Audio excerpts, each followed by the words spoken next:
16ª Conferencia Regional sobre la Mujer de América Latina y el Caribe. Diálogos y reflexiones. Hola, ¿qué tal? Bienvenidas a la cobertura especial de la Conferencia Regional sobre la Mujer de América Latina y el Caribe. Yo soy Lucía Lagunes Huerta y me acompañan en esta transmisión especial mis colegas Irenia Celestino y Lisbeth Ortiz, porque hoy termina, este viernes 15 de agosto, concluyó esta conferencia regional con lo que se denominó el Acuerdo de Tlatelolco. Y para hablar precisamente de lo que esto significa para el futuro de las mujeres en la región y para este espacio que se ha denominado el Decenio de las Mujeres, pues vamos a estar hablando precisamente con Vanessa Hurtado, ella es directora de Ecoceres, delegada de la Red Nacional de Agua de Colombia para la conferencia regional, y también estaremos hablando con la doctora Marcela Ríos Tobar, directora para América Latina y el Caribe de IDEA Internacional, así que les invito a que nos acompañen. Hola, ¿qué tal? Un gusto, como siempre, que nos acompañen en esta emisión especial que hemos creado desde CIMAC Noticias y CIMAC Radio, con el propósito de acompañar precisamente pues lo que han sido los trabajos de esta 16ª Conferencia Regional sobre la Mujer de América Latina y el Caribe. Y como les decíamos, el lunes llegaba a su final el día de hoy, 15 de agosto, con el consenso de Tlatelolco, que ya está publiquísimo, que ya está circulando, que se vino trabajando desde mucho tiempo y que, bueno, hoy fue el día de recordar la primera conferencia mundial sobre la mujer que se realizó en 1975 en la sede donde se llevó a cabo también la conferencia regional sobre la mujer. Se hizo pues eso, el recuento de lo que han sido 50 años. Estuvo Carmen Moreno Toscano, que fue pues una de las mujeres que participó en 1975 y que durante mucho tiempo fue la embajadora especial en Naciones Unidas desde México para precisamente todo el tema de las mujeres. Es decir, es una mujer diplomática con una larga trayectoria y con un trabajo muy específico en materia de derechos humanos de las mujeres. Parte del día de hoy pues fueron varios temas que vamos a ir conversando, ya sabe, con Irenia Celestino. Hola, ¿qué tal, Lucía? Muy buenas noches. Con Lisbeth Ortiz. Hola, ¿qué tal, Lucía? Muchas gracias. Aquí entre las tres y las invitadas vamos a estar comentando lo que es el cierre de esta conferencia regional. Un cierre hoy ya con los mensajes políticos que habría que dar en este primer panel donde estuvo Carmen Moreno Toscano, donde estuvo la expresidenta de Chile, Michelle Bachelet, y la secretaria de las Mujeres de México, Citlali Hernández.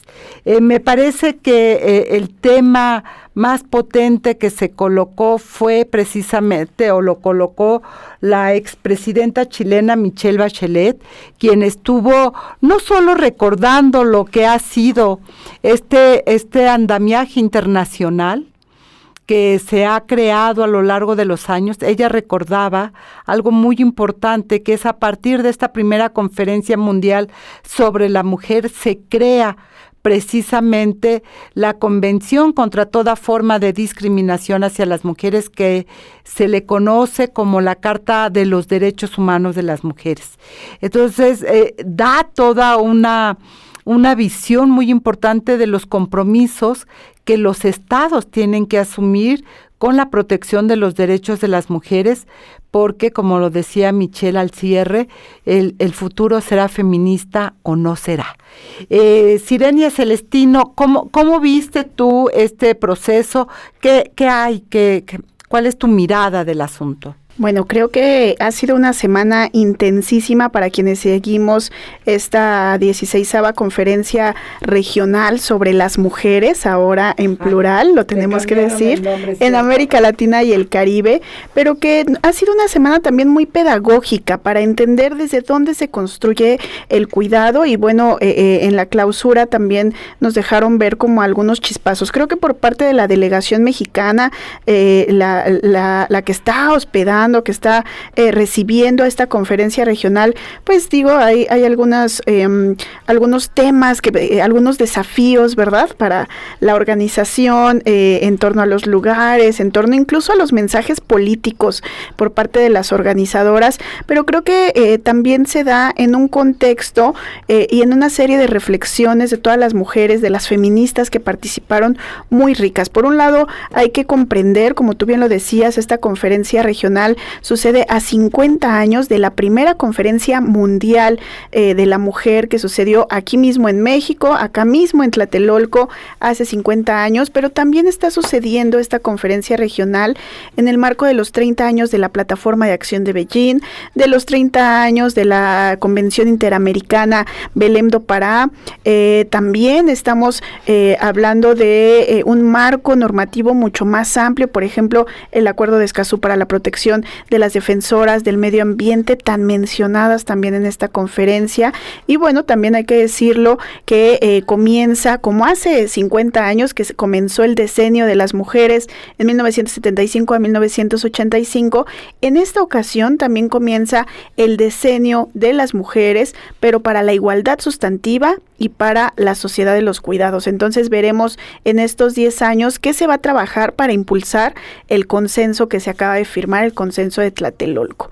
Y yo decía que esta ha sido también una semana muy pedagógica porque nos ha explicado de qué vamos cuando hablamos de sociedades del cuidado. Acá decimos el Sistema Nacional de Cuidados, pero son esta mirada como integral de la sociedad de los cuidados que por un lado, reconoce esta carga tradicional, estereotipada, que ha recaído sobre las mujeres, pero también es reconocer a lo largo de estas reflexiones que estas sociedades del cuidado no podrán avanzar en tanto no se cierren las brechas de desigualdad que vivimos las mujeres en toda la región y no se erradiquen las violencias que vivimos. Entonces creo que reconocer las desigualdades desproporcionadas, la explotación y demás formas de violencias y violaciones a los derechos humanos que vivimos las mujeres, no se podrá avanzar en ese sentido.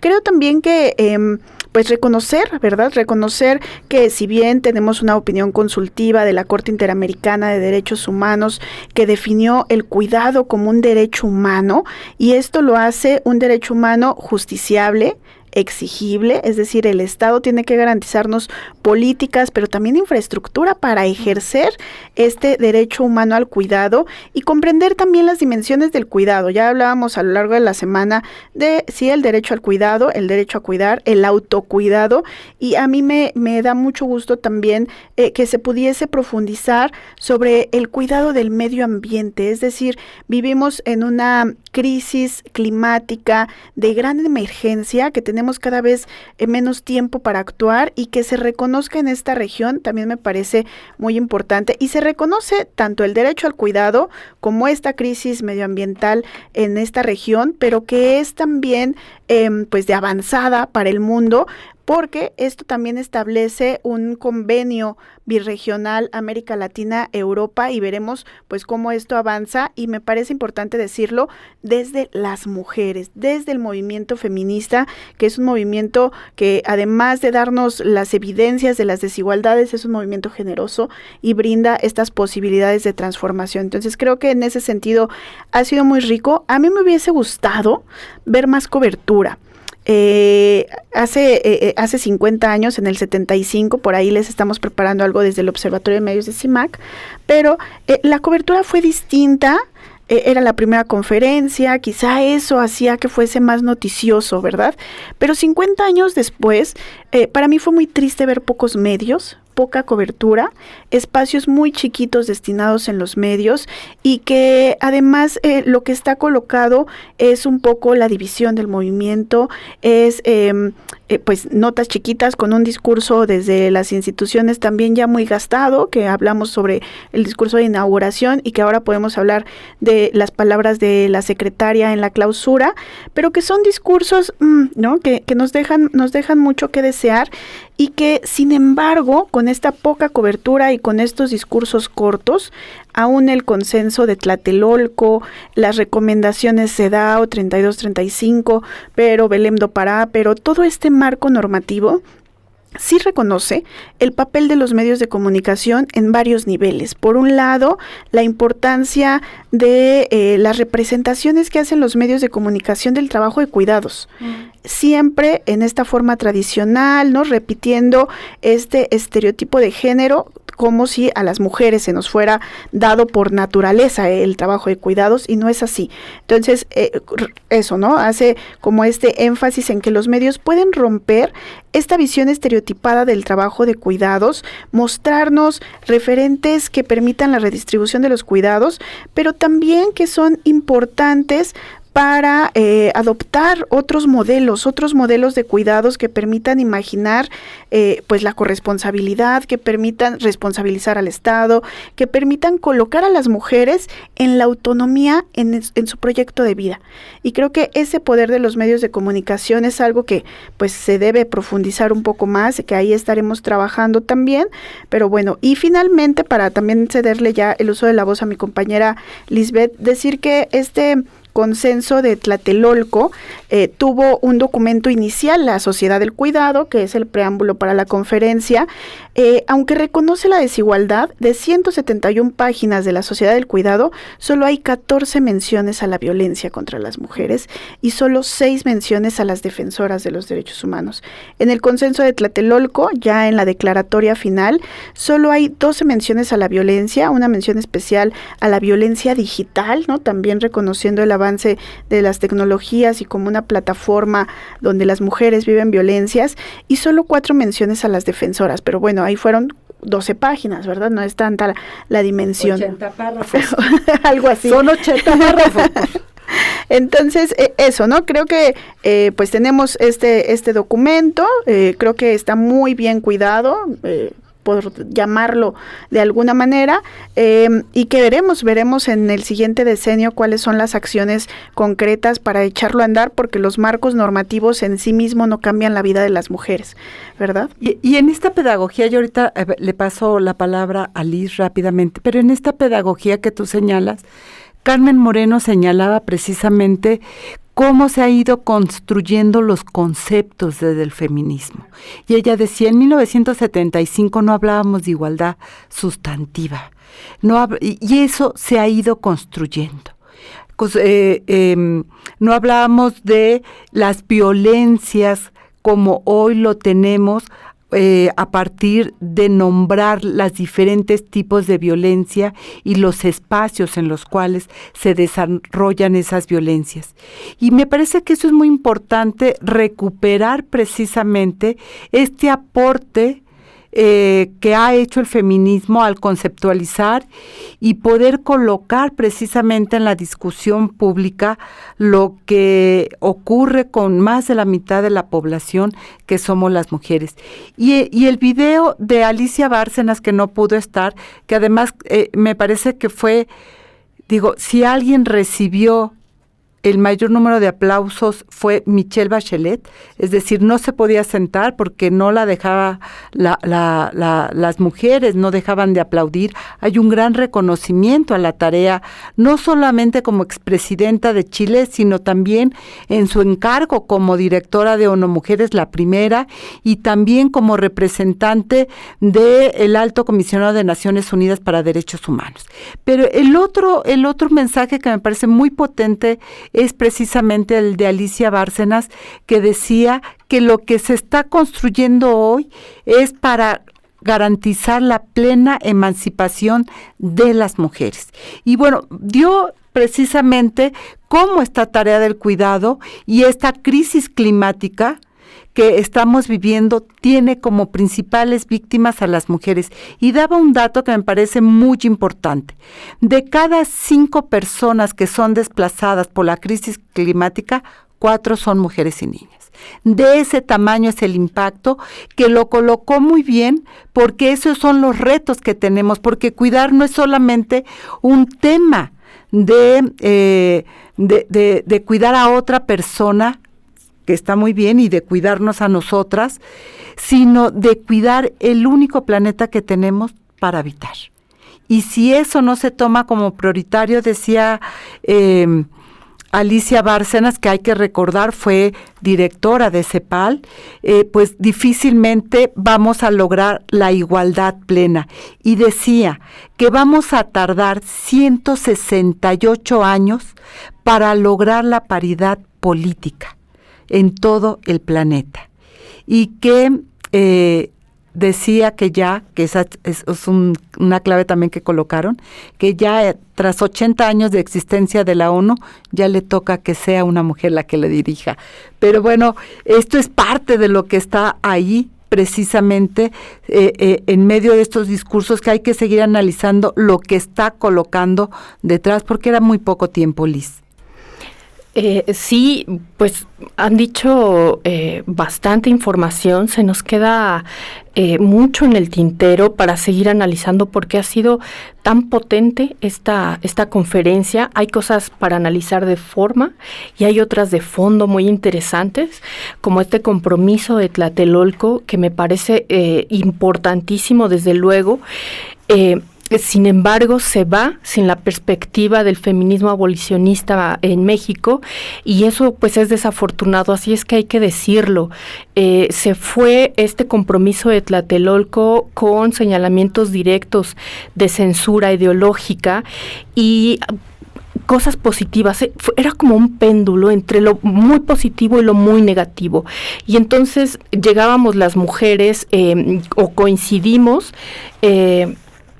pues que llegamos en crisis todas, absolutamente todos los estados, de violencia, crisis climática y el arribo de la ultraderecha. Todas llegamos con una crisis y en eso coincidimos. Hay muchos puntos que si me lo permiten, a lo largo de la hora podemos seguir comunicándolo, porque nos ha dejado muchos retos, experiencias, análisis, y no podemos terminarlo aquí.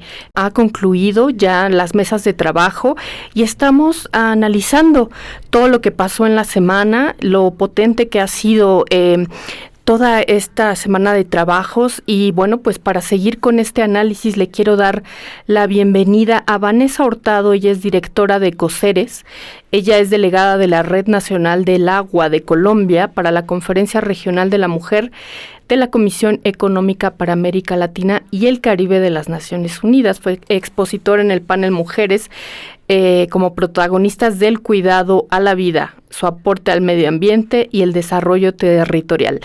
Bienvenida, Vanessa, a esta transmisión especial. Hola, ¿cómo están? Sí, muy buenas noches para todas y todos. Hola, ¿qué tal? Vanessa, buenas noches. Bueno, pues esta semana fuimos testigas y de todas las presentes, que fueron más de 1,000 mujeres, como constructoras de la historia prácticamente, y de la historia que nos viene para las mujeres en los próximos 10 años. Y te quiero preguntar, bueno, pues, ¿cuál es tu recuento de esta semana? Y bueno, ¿qué opinas del compromiso de Tlatelolco con miras a eso, precisamente a deconstruir la manera en cómo hemos estado implementando la sociedad de cuidados? Sí, pues muy, como con muchas emociones, también como siento que es una forma muy significativa de reparar a las lideresas ese encuentro regional, que era muy merecido encontrarnos ahí, juntarnos y saber que estábamos todas y todos en la misma causa, en una lucha conjunta, colectiva, y pues muy valioso este espacio. Adelante, adelante. Vanessa Hurtado, te habla Sirenia Celestino. Gracias por acompañarnos en esta transmisión en vivo en el marco de la Conferencia Regional de las Mujeres de América Latina y el Caribe.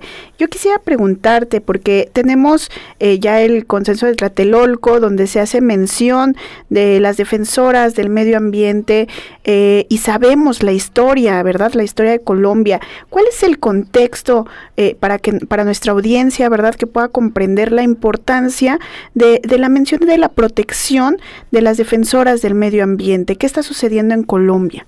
Bueno, muchas gracias. Bueno, el contexto ahorita está un poquito difícil el internet. Bueno, espero que me puedan escuchar bien. Bueno, quiero contarles que el contexto en Colombia de las defensoras ha sido un tema muy movido, sobre todo porque pues desde nuestra nueva vicepresidenta Francia Márquez, que es un nuevo gobierno, este gobierno del cambio, que es un gobierno que nos ha apoyado a las lideresas, a los líderes ambientales en Colombia, ha sido un espacio de fortalecimiento en los espacios de encuentro que hemos tenido. Por primera vez en la historia de Colombia, entre lideresas hemos tenido la posibilidad de encontrarnos, y gracias también a nuestra vicepresidenta Francia Márquez, que ha generado también estos espacios de empoderamiento femenino y de que nos podamos juntar todas, también al Ministerio de Ambiente que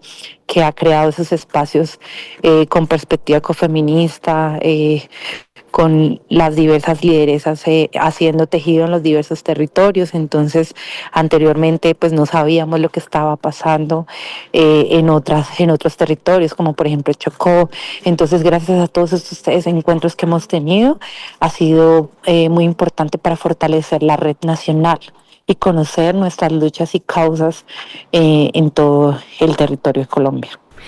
Bien, yo te quiero preguntar, Vanessa, además, ¿qué objetivos van a tener dentro de Colombia a partir del compromiso de Tlatelolco? ¿Qué se llevan para allá? ¿Cuáles? Porque además tuvimos opciones de varias herramientas que nos permitieran pues de construir esta sociedad de los cuidados, y nos hablaron de algunas formas para financiar incluso estas posibilidades. ¿Y ustedes qué se llevan hacia Colombia precisamente en esta crisis de violencia con el compromiso de Tlatelolco? Bueno, para Colombia, ¿qué nos llevamos?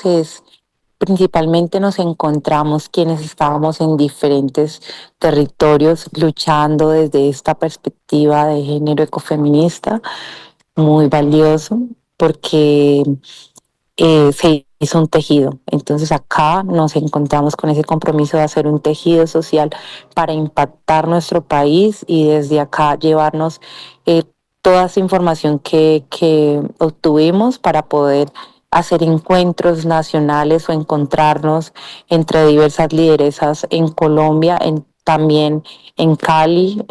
Conecté con una lideresa que también viene de Cali. Fue muy valioso porque no me había encontrado a nadie de Cali y fue muy poderoso.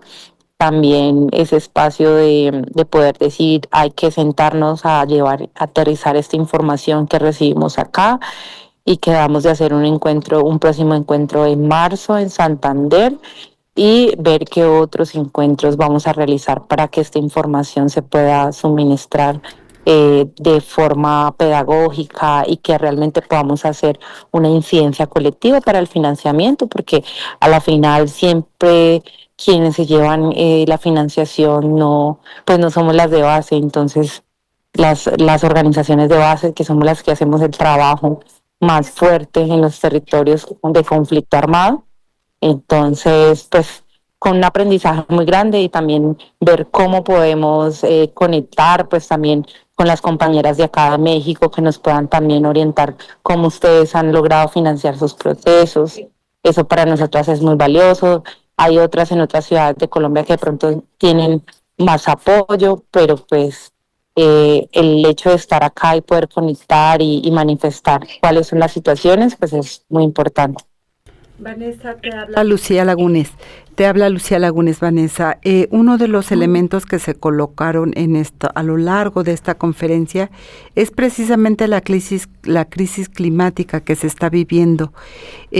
¿Cómo les está afectando a ustedes, Vanessa, esta crisis climática en Colombia? ¿Qué se están enfrentando? ¿Cómo miras la situación que estamos viviendo? Bueno, la verdad se me llena como un poquito de emociones porque hay territorios muy marginados, como por ejemplo el Pacífico colombiano y el Valle del Cauca, que está sufriendo en un tema de violencia bastante fuerte y pues bueno, también está enfrentar la crisis climática con el tema de las inundaciones y cómo ha afectado también nuestro Pacífico colombiano, el Chocó. Es un tema de infraestructura y pues es una lucha que sí la tenemos que hacer todas unidas, incluso desde las regiones, para poder exigir que se implemente en estos territorios la infraestructura para que puedan llegar a los territorios, porque hay territorios completamente desconectados de la sociedad. Entonces, todo el tiempo viven violencias muy fuertes. Entonces, ahorita pues tenemos la virtualidad, tenemos el espacio de WhatsApp para poder comunicar, pero a veces la señal es intermitente, entonces necesitamos realmente garantías para que las lideresas en los territorios por lo menos puedan fortalecerse en capacidades, en la parte técnica, que ellas sepan cómo resolver, porque realmente a veces también la institucionalidad se queda corta. Entonces es el reto más grande que tenemos, que realmente nuestros territorios puedan tener una calidad de vida, por lo menos en temas de educación, acceso a la educación, acceso a la salud, porque tampoco hay centros de salud. Bueno, es un tema de mucha desigualdad social en nuestro país. Vanessa, esto que nos narras, por supuesto que es alarmante, que es para poner los ojos en estas regiones que están enfrentando conflicto, y así como en Colombia, en muchos países de nuestra región está sucediendo. Sin embargo, Colombia también tiene una historia importante en la construcción de paz. ¿Cuál dirías tú que es el lugar que han jugado las defensoras de derechos humanos, las feministas, las mujeres de Colombia, que para esta construcción de paz, y que puede ser una enseñanza para lo que estamos viviendo en los diferentes territorios de la región? Pues nosotras nos hemos juntado desde los cantos ancestrales y la ancestralidad, y eso es lo que ha hecho también de alguna manera esa sanación con el territorio y armonizar. Entonces la construcción de paz también lo hemos logrado a través del diálogo social y a través de como el compromiso que tenemos las lideresas en el ejercicio de cuidado, como no solamente los cantos, las plantas medicinales y nuestra ancestralidad, sino también incidir en la política pública, participar en esos espacios de toma de decisiones que son tan importantes.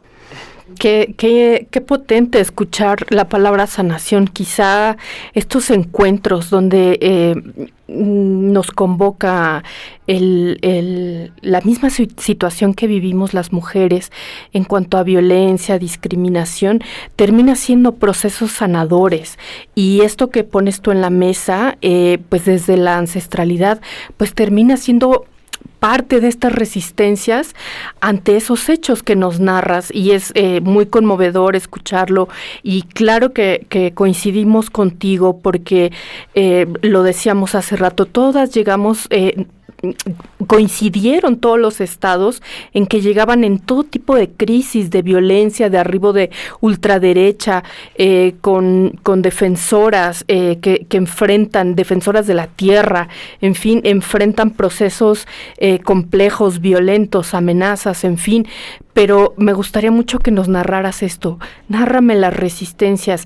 ¿Qué hacen ustedes para esto? Además de estos cantos ancestrales, que me parece fabuloso lo que están diciendo, compártenos un poco de esas resistencias ante todo esto que nos has narrado en negativo. Bueno, pues realmente ustedes, bueno, no sé si saben que ese nuevo gobierno del cambio lo logró con todos y todas y todes en las calles, movilizándonos desde el 2019, en el 2021 que tuvimos el estallido social, y gracias al estallido social que se escucharon todas las voces de las mujeres indígenas, mujeres negras, mujeres campesinas, que no solamente salían con los cantos, sino que también eran los jóvenes, las juventudes que logramos salir a las calles y hacer movilizaciones culturales, el tema de las bibliotecas populares en la calle, cómo sacábamos la educación de la academia al barrio. Entonces era educación para el barrio,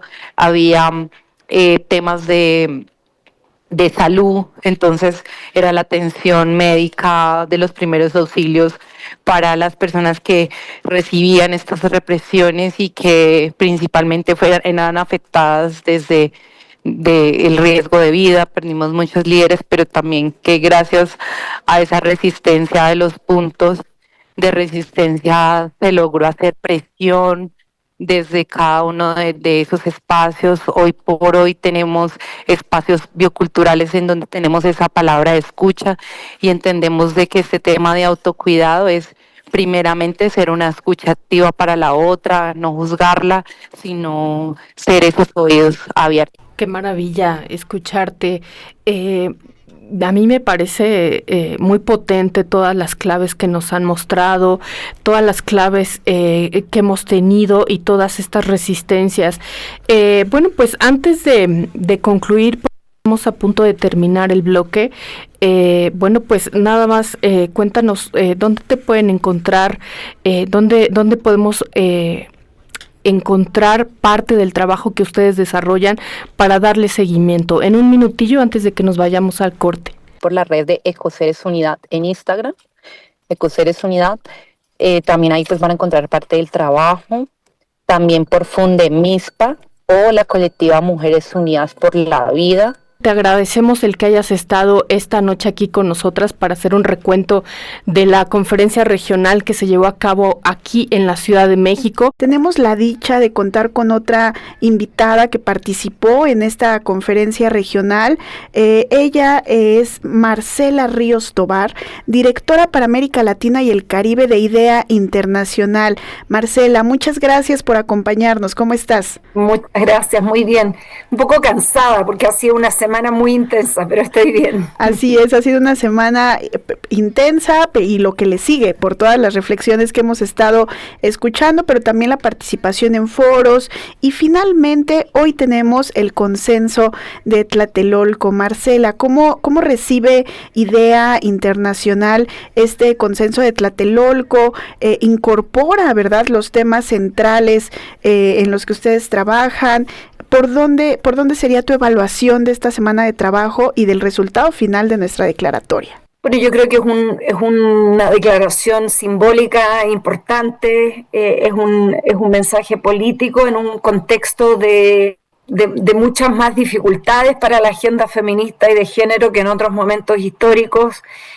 Hace 30 años en Beijing había, a pesar de las resistencias, quizás los inicios de un consenso global mucho más amplio en materia, digamos, de avanzar sobre igualdad de género para alcanzar el desarrollo. Hoy día tenemos una enorme cantidad de países y regiones en donde estamos viendo retrocesos en materia de derechos humanos, en materia de derechos sexuales y reproductivos, en materia de representación, y una declaración como la que se ha logrado acordar por los países de América Latina y el Caribe es una señal importante de la región, reiterar un compromiso con la igualdad de género en tiempos en que hay mucho cuestionamiento por parte de actores internacionales y movimientos y gobiernos conservadores. Entonces me parece que en términos, lo principal es que es una señal política importante, ¿no? Es un téngase presente,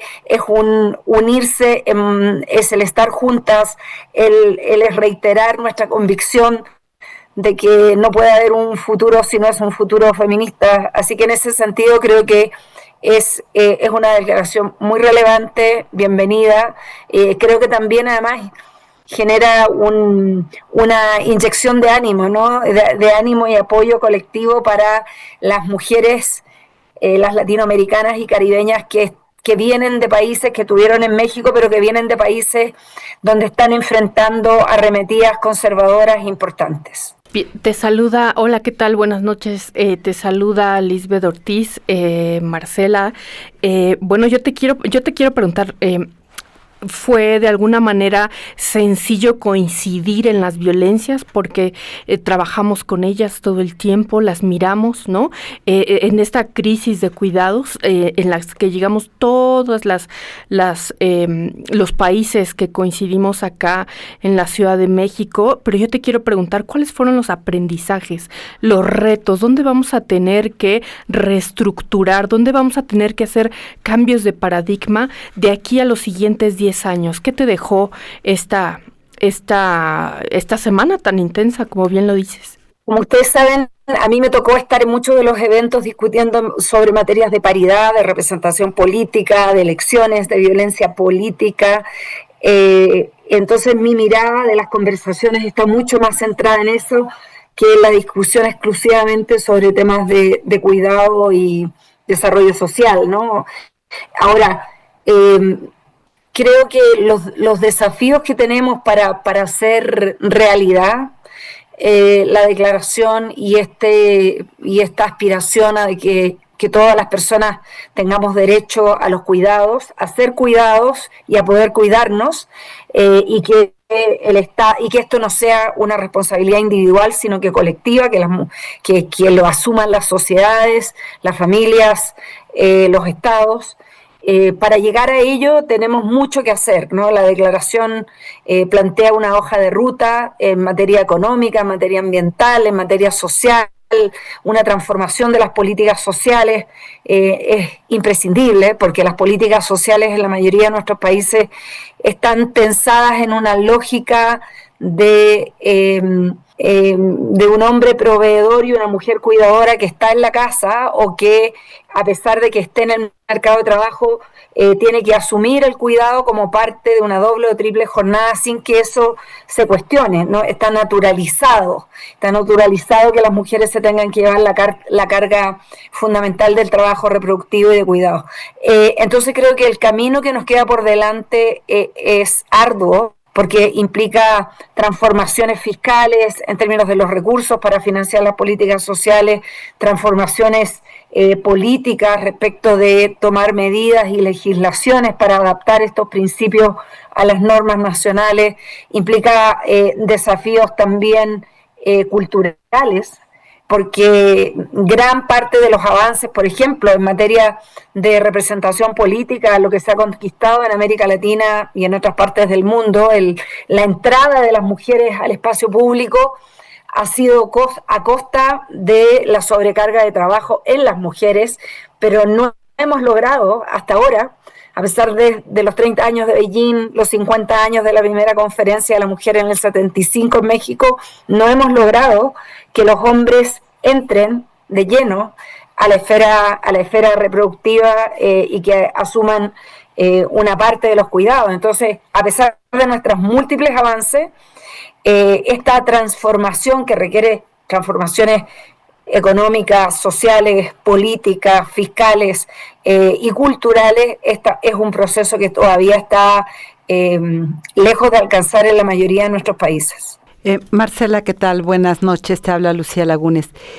A lo largo de esta semana hemos escuchado un binomio que se repite una y otra vez: democracia y cuidados. Y que se insiste en que si no hay democracia difícilmente podremos lograr esta sociedad de cuidados, y que esta sociedad de cuidados puede lograr la democracia. ¿Cómo entender este binomio para nuestra audiencia, para nosotras mismas? Porque pareciera ser que una cosa y otra veces no están ligadas, pero tienen mucho que ver. Mira, yo creo, Lucía, primero que esto se basa en el concepto que tenemos de democracia, ¿no? Yo creo que muchas veces las personas creen que democracia es simplemente ir a votar, ¿no? Votar y tener elecciones periódicas cada 4, 5 años, 2 años, elegir representantes de todo tipo, y que ahí se acaba la democracia, ¿no? Pero la democracia en realidad implica, además de la representación y la participación en la toma de decisiones del pueblo, de un gobierno del pueblo, y donde se expresa la soberanía popular, también implica un Estado de Derecho, que eso requiere justicia, Estado, y también implica derechos, ¿no? O sea, para que nosotros podamos tener una democracia necesitamos tener derechos sociales, políticos, económicos, culturales, plenos. Sin derechos y sin Estado de Derecho no hay democracia. Y creo que ese es lo primero, ¿no? Entonces, esta idea de tener el derecho a cuidado, en tanto esto es un derecho político y social, es lo que permitiría acercarnos a una igualdad real, ¿no? La democracia es esta idea de que todos valemos lo mismo, ¿no? Una persona, un voto, que cada ciudadana, cada ciudadano tenemos el mismo peso a la toma de decisiones. Ese es como el ideal teórico, ¿no? del proyecto democrático. Pero sí hay una mitad o más de la población que no tiene acceso igualitario a condiciones básicas, que tiene triple jornada de trabajo, que tiene salarios más bajos, que no tiene tiempo para informarse, para educarse, que no tiene tiempo de esparcimiento, que no tiene tiempo para poder participar en las decisiones de la comunidad. Entonces, obviamente que eso no es una democracia, digamos. Entonces, la democracia, para ser plena, requiere de estos derechos. Y lo segundo, diría yo, que quizás no necesariamente estuvo tan presente en la discusión de esta semana, o quizás sí, pero era tanto lo que estaba pasando que por lo menos ustedes sabrán mejor que yo, que quizás pudieron tener una visión más panorámica, ¿no? Pero una de las cosas que creo que también tenemos que entender es que hoy día estamos en un momento de retrocesos democráticos a nivel mundial. Desde Idea Internacional vemos que llevamos prácticamente 9 años con más deterioro en las democracias que mejorías, en alguna de estas 4 dimensiones: representación, participación, derechos, Estado de Derecho. Y hay una fuerte arremetida antidemocrática. Y los discursos y narrativas del presidente Bukele, del presidente Trump, de Orban en Hungría, de sectores libertarios en Argentina, estos discursos anti-multilateralismo, anti-derechos humanos, anti-Estado y antifeministas, ¿no? Anti-derechos de las mujeres. Toda esa agenda está imbricada, y tenemos que entender que la arremetida en contra de la igualdad de género, en contra de la narrativa feminista, en contra de los principios de igualdad, en contra de los ministerios de la mujer, en contra de los derechos sexuales y reproductivos, son ataques a la democracia. O sea, no se puede atacar los derechos de la mitad de la población, restarnos derechos y pensar que la democracia sigue funcionando igual. Para nosotros es esencial entender que el restarle derechos a las mujeres o promover esta agenda de retrocesos en materia de derechos humanos son ataques a la democracia. Y no podemos pretender, ciertos sectores piensan que estos ataques al feminismo o a nuestros derechos son solo pertinentes o son solo un problema para las mujeres, que no tienen nada que ver con la democracia. No están entendiendo lo que es la democracia. La democracia sin mujeres no es democracia, la democracia sin derechos humanos no es democracia. Marcela, en esta conversación sobre la democracia observábamos y escuchábamos en muchas de las mesas también el avance de las mujeres. Sin duda, pues frente a estas crisis, las mujeres también vamos ganando espacio. Quizá en el político es donde más se observa, todavía hay otras brechas en lo económico, en lo social. Sin embargo, también en este avance de las mujeres, una respuesta es la violencia política contra las mujeres en razón de género, la violencia política digital, muchas expresiones de violencia, y estas violencias pues devuelven a las mujeres también una idea de este no es tu lugar, ¿no? tu lugar es el espacio privado. Entonces, ¿cómo avanzar un poco en las democracias, en esta sociedad de cuidados, cuando los mensajes que tenemos de violencia pretenden regresarnos a esos espacios privados? ¿Qué opinas sobre estas, pues sí, controversias quizá entre los avances, los fundamentalismos, pero también las salidas, ¿no?, hacia el mundo público? Bueno, yo creo que las nuevas formas de violencia política que estamos evidenciando producto de la inteligencia artificial y de las transformaciones que ha provocado la digitalización en nuestras vidas, las redes sociales, las tecnologías de mensajería, la cantidad de tiempo que pasamos utilizando, viviendo en la esfera virtual, ¿no? Que todas y todos de nosotros hoy día prácticamente todas nuestras vidas están imbricadas con la tecnología, ¿no? Desde cómo pagamos las cuentas, muchas veces compramos en el supermercado, nos comunicamos con nuestros amigos, con nuestra familia, iniciamos relaciones amorosas, nos comunicamos, estudiamos, trabajamos, todo intermediado, y también nos informamos y participamos políticamente, ¿no? Entonces, estas nuevas tecnologías y la forma en que se han utilizado están generando nuevas herramientas y nuevas plataformas para la misoginia, los sesgos de género, la violencia, ¿no? No es que estas tecnologías hayan inventado la violencia de género, pero ni el patriarcado, pero están están proporcionando un escenario y una forma de distribución, digamos, de nuevas formas de ataque contra las mujeres, que son extremadamente graves porque tienen efectos individuales y colectivos y en algún sentido están minando los avances que hemos logrado alcanzar en materia de representación, en términos simbólicos, porque instalan narrativas nuevamente tratando de sacar a las mujeres del espacio público, como que si las mujeres, gran parte del hostigamiento que las mujeres reciben en redes sociales trata de reafirmar esta idea de que ¿por qué no estás en tu casa? ¿Por qué no te dedicas a cuidar a tus hijos? ¿Por qué no estás con tu esposo?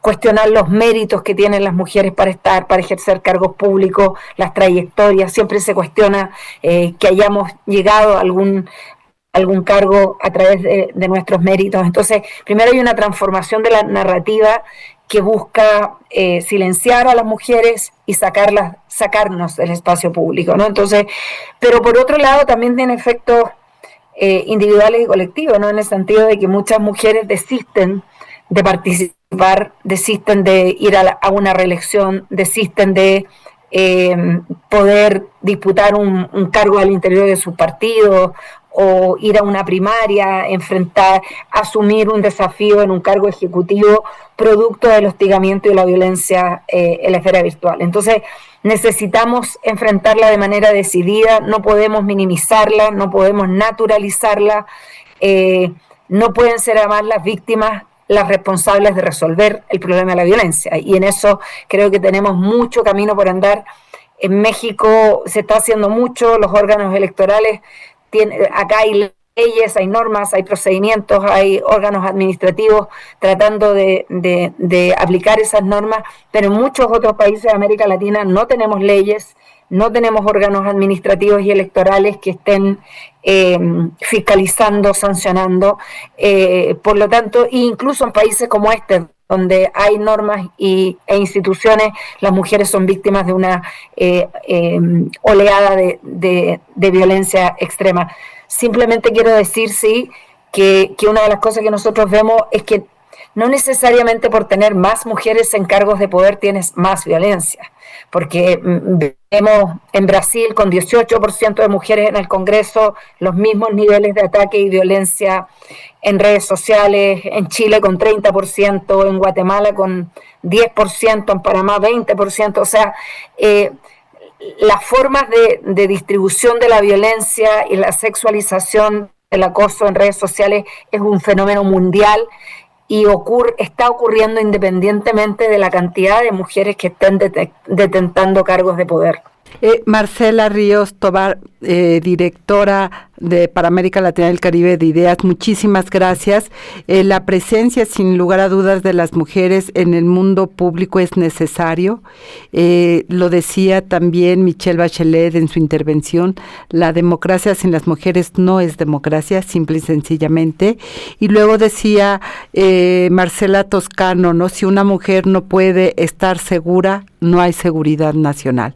Entonces son elementos que están ahí y bueno, te agradecemos muchísimo que te hayas tomado estos minutos para estar conversando con nosotras esta noche. No, muchas gracias a ustedes por el contacto, un placer.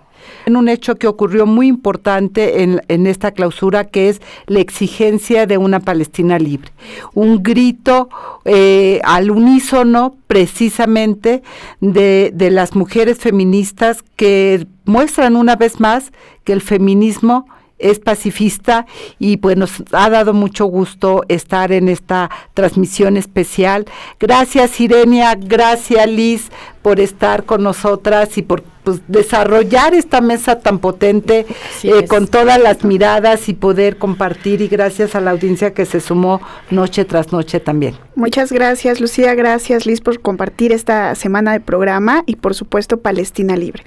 Muchas gracias y nos vemos en Colombia 2028. Ahí estaremos. Eso fue todo en este episodio de la cobertura especial Conferencia Regional para la Mujer de América Latina y el Caribe. Les invito a compartir sus comentarios en nuestras redes sociales y recuerde que puede escuchar el resto de nuestros episodios en la plataforma de Spotify. 16ª Conferencia Regional sobre la Mujer de América Latina y el Caribe. Diálogos y reflexiones.